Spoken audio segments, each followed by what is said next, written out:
Hello and welcome to WION Live Broadcast from Riga in Latvia. I'm Ollie Barrett. Thanks for joining us. We've got the latest coming up on stories developing all around the world. We'll start with the headlines.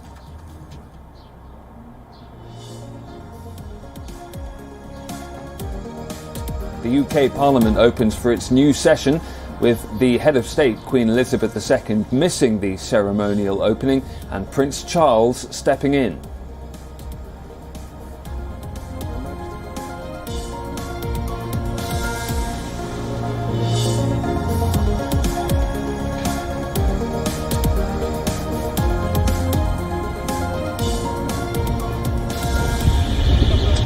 Russia pounds Ukraine's vital southern port of Odessa as Ukrainian officials say they've found the bodies of 44 civilians in the rubble of a building in the northeast that was destroyed weeks ago.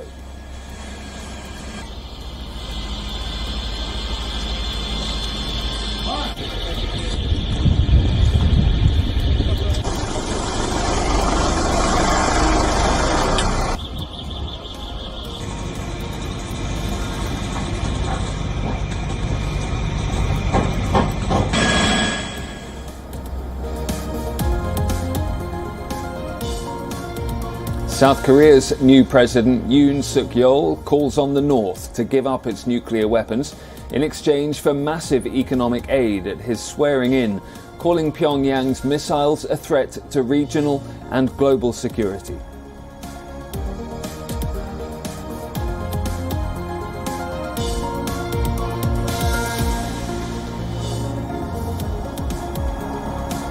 Inflation in Greece jumps to 10.2% in April, its highest level since 1995.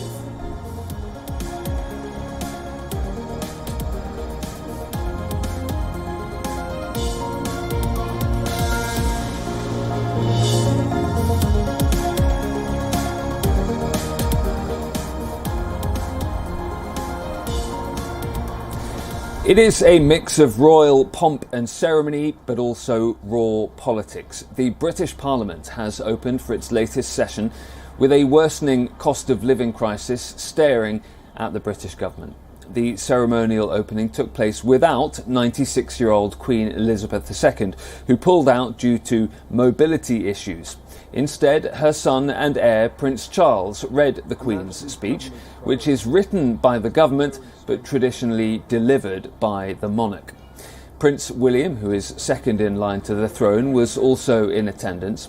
The Queen has only missed two previous state openings during her 70-year reign, in 1959 and 1963, when she was pregnant with her sons Andrew and Edward, respectively. Johnson's Conservatives are currently reeling from difficult results in recent local elections. The Prime Minister's promised 38 bills to set his agenda back on track. This session is one of the last opportunities for Boris Johnson to deliver on key policy promises before the looming next general election, which is due by May of 2024. And for all the latest on the Queen's speech and the state opening of Parliament, we have with us WION London correspondent Laura Macon-Isherwood, who's joining me live now. Laura, what did the government put in its Queen's speech? Any surprises? Well, there was plenty in that speech for politicians to be thinking about, to be getting on with in this parliamentary year. A number of issues, of course, on the table for people that vote for them, not least the increasing cost of living, those escalating inflation rates that there are warnings could rise even further in the next few years. And of course, issues with the NHS and COVID backlogs. They were all listed as things that the government wants to address over the next 12 months in this parliamentary term. And there were other issues as well. The government's also pushing forward with its bill to try to ban conversion therapy for LGBTQ plus people. That was something that created controversy this year after the government decided to backtrack on it and then bring it into the limelight again and try to introduce it. So there'll be big questions about whether or not that is going to actually fulfill its necessary requirements. Also, whether it actually includes all the people that it needs to. There's also some surprises in there in terms of digital trade, expanding the way in which businesses can operate and push contracts to one another as well. There have been some inter-country links that have been pushed forward by the government over the last couple of years, but it seems like that might expand further. And there's also the issue of energy security and international security as well. Money, the Queen's speech said, will continue to be pushed towards the armed forces. There's also going to be a bill introduced to try to push forward more green energy types within the UK as well, ensuring that climate targets are met and also that reliance on fossil fuels, we assume, will be pulled back. OK, Laura, and now a debate gets underway on the government's legislative announcements, easy for me to say. What is the opposition likely to focus on with its criticism in the chamber this afternoon? Well, I imagine they're going to be focusing quite heavily on how these bills and how these laws are affecting people. Of course, the cost of living crisis is impacting everybody across the United Kingdom, affecting their pockets, the amount of money that they have to spend. There was criticism when the government introduced a national insurance hike.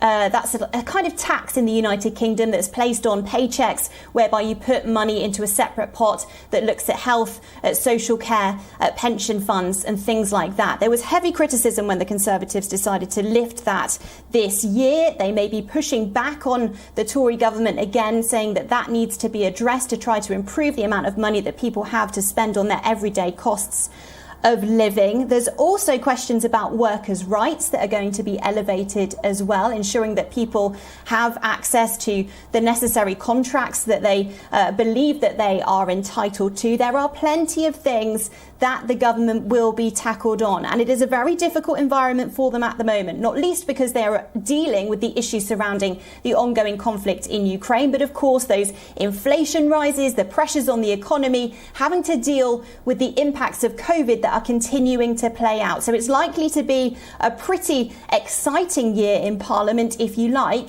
even if the issues that are debated are actually quite negative towards a lot of the people in this area. OK, Laura, thank you. Laura Makin-Isherwood, live in London. Now, while it was Partygate for the Conservatives, for Labour it is Beergate. Its leader, Keir Starmer, is being investigated over an alleged breach of lockdown rules. Detectives are now considering interviewing Keir Starmer face-to-face. Durham police are also expected to send questionnaires to those they identify as having been present at a meal of takeaway curry and beer. And reports say that some of those people may be questioned in person by police. If any of the approximately 15 people present, including Keir Starmer and his deputy Angela Rayner, are found to have broken the law, they could face a fine. At the gathering in Durham, he and other party officials drank beer and ate curry while they say they were working. The Labour leader has pledged to quit if he is fined for breaking lockdown rules. Starmer says that he is determined to prove that he has different principles from Prime Minister Boris Johnson. But critics say that Keir Starmer called for Boris Johnson to resign when he was being investigated by police and is now not applying that standard to himself. He says, Keir Starmer this is, he's confident he didn't break any rules, and Labour says it has evidence to prove that that is the case. It was April the 30th last year and England was under Step 2 rules. Gathering indoors with people from outside your household was against the law at the time. There was an exemption for work purposes, but the rules did not mention socialising at work. So Durham police need to establish whether Labour officials eating and drinking together was necessary for work or not.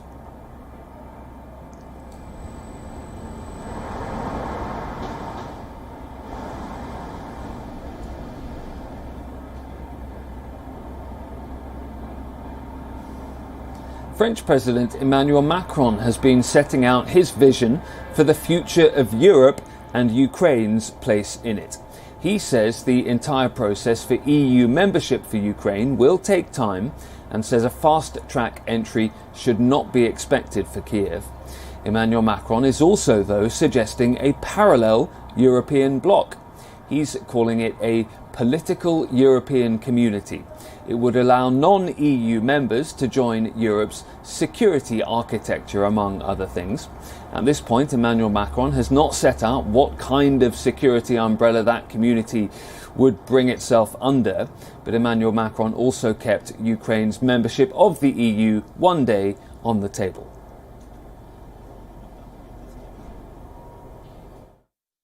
Cette question demeure. Comment organiser l'Europe d'un point de vue politique et plus large que l'Union européenne?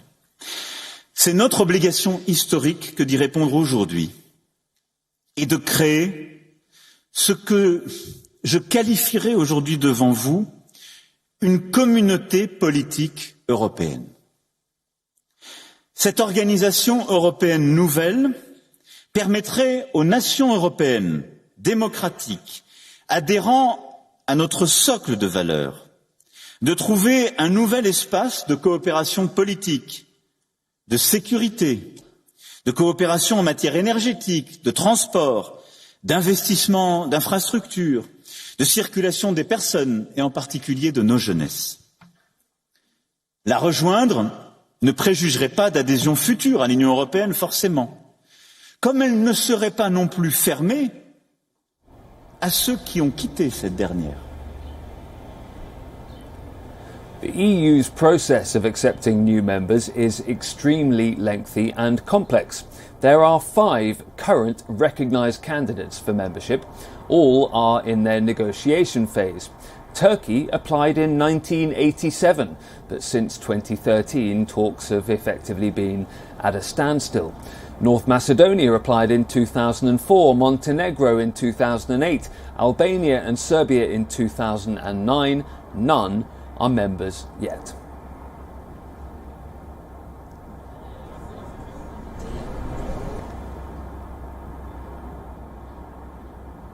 South Korea's new leader has been sworn in. President Yoon Suk-yeol won by the smallest margin ever, and he now takes the reins of the world's 10th largest economy. He is a political novice who made it to the top seat on his first try. He has been previously one of the top prosecutors in the country. Yoon played a key role in convicting former President Park Geun-hye for abuses of power, and he indicted a top aide of former President Moon Jae-in. The new president is now calling for a complete denuclearization of North Korea, and in return he's promising a significant amount of economic aid. He has slammed the previous administration for a weak response to nuclear threats. So in his tenure, he's promising to repair past mistakes and take strong action in the case of any security threats that come South Korea's way. Yoon's swearing in comes as Pyongyang has conducted a record 15 weapons tests since January. 2 launches happened just last week. Yoon raised multiple crises in his inauguration speech, including the pandemic, global supply chain issues, and economic woes more broadly. On the foreign policy front, Yoon wishes to strengthen trilateral relations with the United States and also with Japan, in a move that's bound to anger China. He also wants to extend military operations with Washington. On the domestic front, the new president is vowing to abolish the Ministry of Gender Equality. Experts say his lack of political skill may make him naive in his political operations, but the National Assembly is controlled by a Democratic Party. So this conservative move will likely face an extreme backlash. Yoon's decided to relocate the president's official residence as well. That would see the decades-old Blue House being vacated and turned into a public park. That is controversial for a number of reasons, but Yoon believes the Blue House is a symbol of imperial power. It was used by the Japanese colonial administration. Yoon takes office with some of the lowest approval ratings for an incoming leader that have ever been seen. WION's correspondent Phoebe Amoroso has more.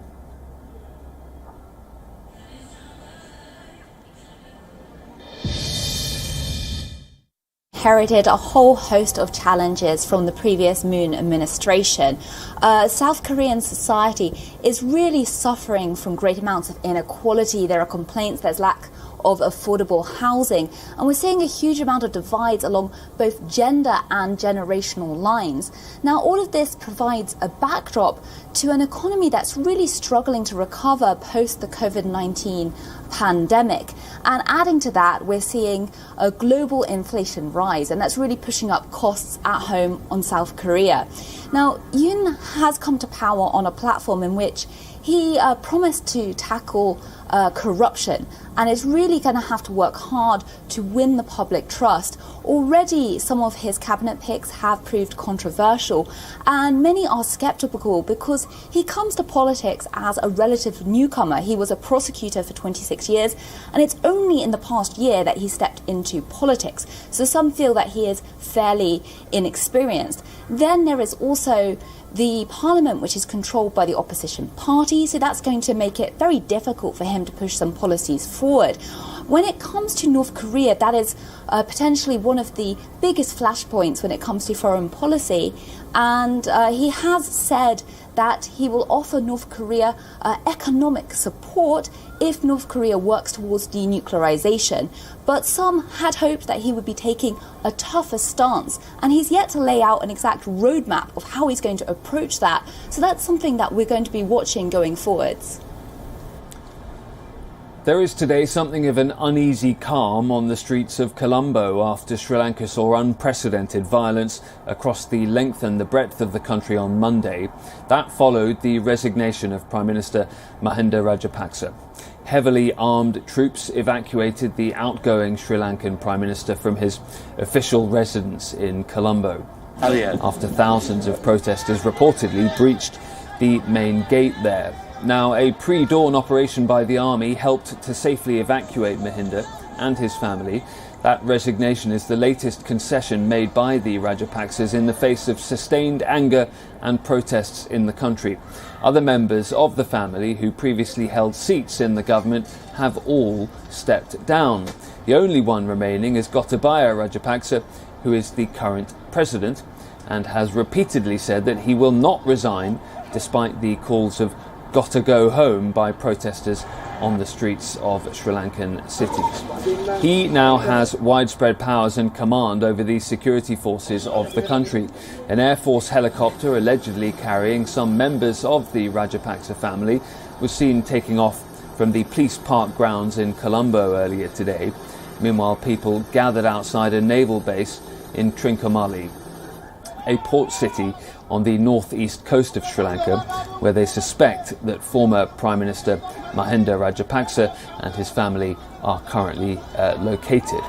Now, opposition parties in the country are calling for the arrest of Mahinda Rajapaksa for inciting violence against peaceful anti-government protesters that claimed at least 8 lives and injured around 200.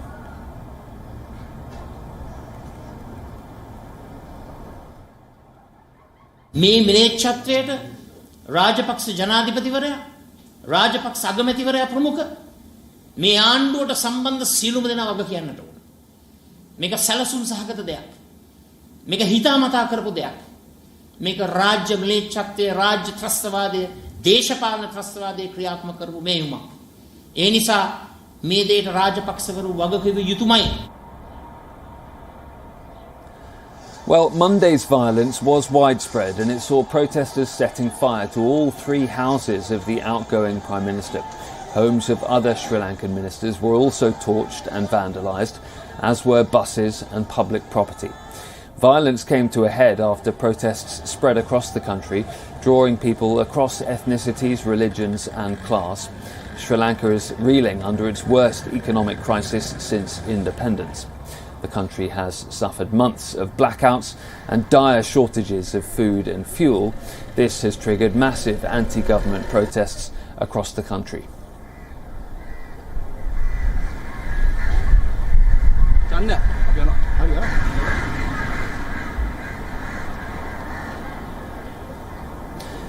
Silicon Valley entrepreneurs believe they may have found the future of aviation. As traffic clogs roads of major cities around the world, companies are now looking to taxis that can fly without pilots. Pilotless robot aircrafts sounds exciting and futuristic. Scores of companies are working to develop planes that are electrically powered, can take off and land vertically like helicopters, and then propel forward like planes. That's an awful lot of change to pull off at once.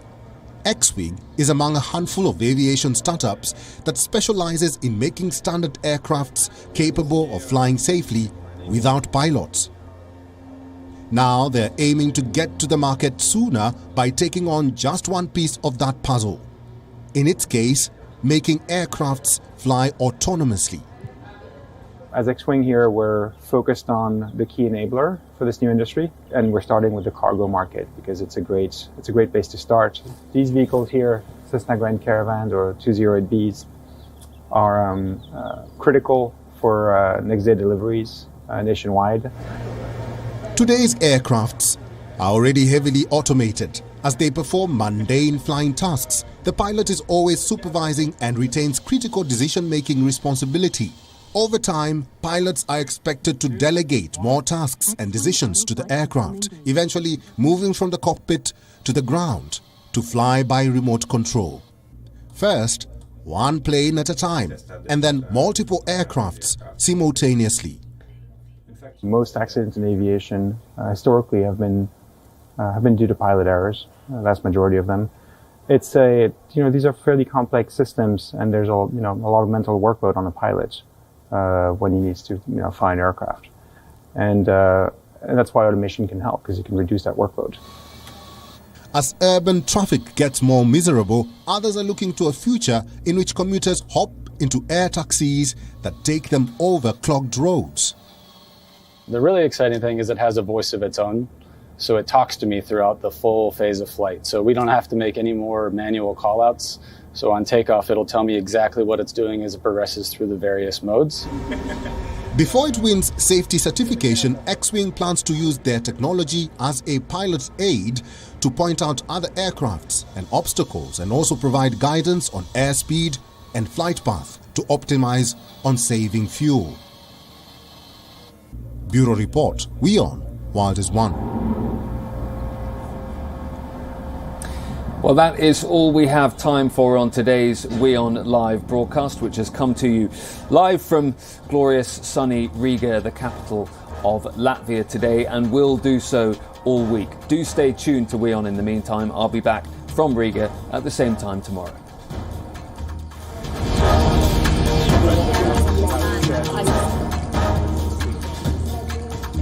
This is right, Arab.